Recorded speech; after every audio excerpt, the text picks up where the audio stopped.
The baby monitor crackled at 2:17 a.m. Emma sat up in bed, blinking at the red glow of the numbers on the clock. Her daughter, Lily, was only 6 months old. Every cry still sent adrenaline surging through her, even when she was bone-tired. The monitor let out a soft hiss of static, then came the sound. A baby's wail, long, desperate, aching. Emma swung her legs off the bed and hurried down the hall. She pushed open the nursery door, heart pounding. Silence. Lily was sleeping soundly in her crib, a tiny hand curled into a fist near her cheek. No tears, no trembling. Just the soft rise and fall of her chest. Emma frowned and checked the monitor in her hand.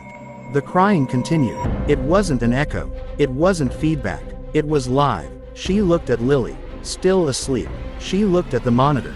The crying grew louder, and then, underneath the sobbing, a whisper. Words she couldn't quite make out, low and wet, like someone murmuring into the speaker. Emma's blood ran cold. She yanked the monitor away from her ear and nearly dropped it. The voice was clearer now. She's awake, she's watching you. Emma whipped her head around, scanning the dark corners of the nursery. Nothing. Just shadows swaying on the walls. The monitor screamed with static and cut out. Then, in the silence, Lily's eyes opened. Wide, glassy, not blinking. She stared at her mother, and smiled. Emma threw the baby monitor onto the bed with trembling hands. Lila's smile still pierced her mind like a thorn. She tried to convince herself. It's just my imagination, I'm exhausted. But sleep never came. The next day, an odd unease followed her everywhere. Every time Lila looked at her, there was a strange, unfamiliar gleam in the child's eyes. Night returned. Determined, Emma switched the monitor off. I won't listen to this nonsense again. But at exactly 2:17 a.m., the crying echoed through the entire house. The monitor was off, yet the sound was there.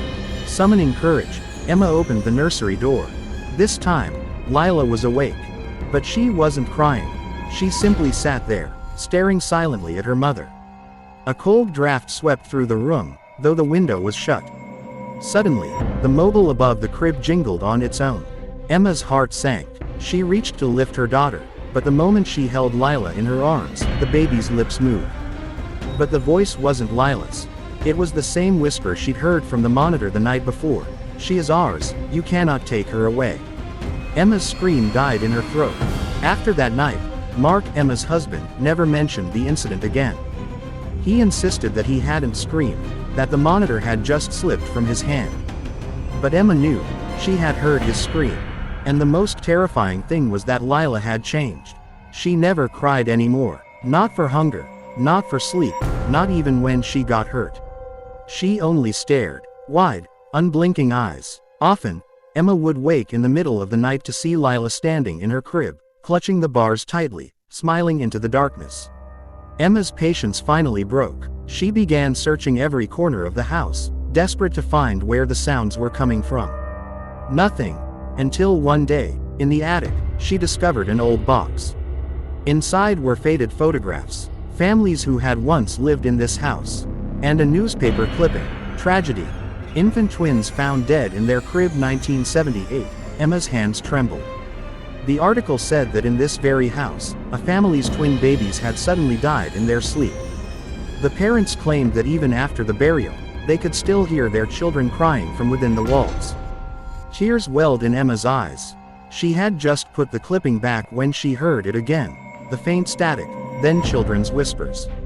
The monitor was switched off.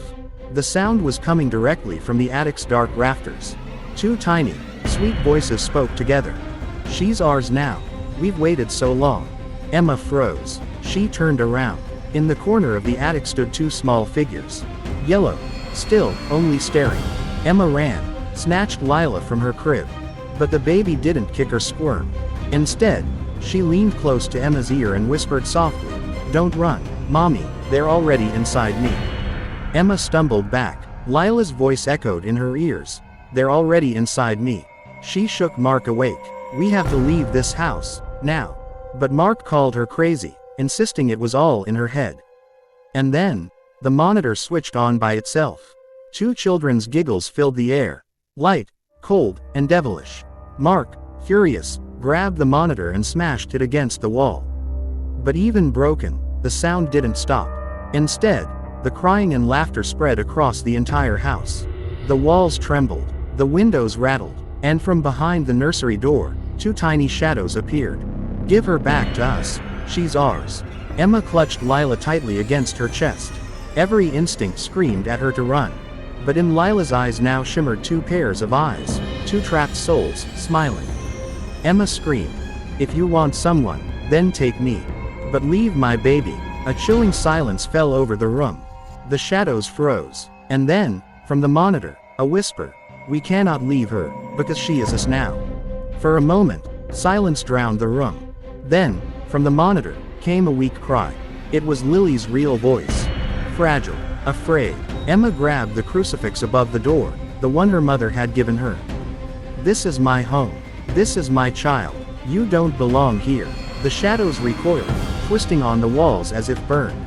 The monitor screeched, then shattered into pieces. Lily's eyes cleared. She cried loudly, alive, free. Emma held her tight as the shadows melted into mist and vanished.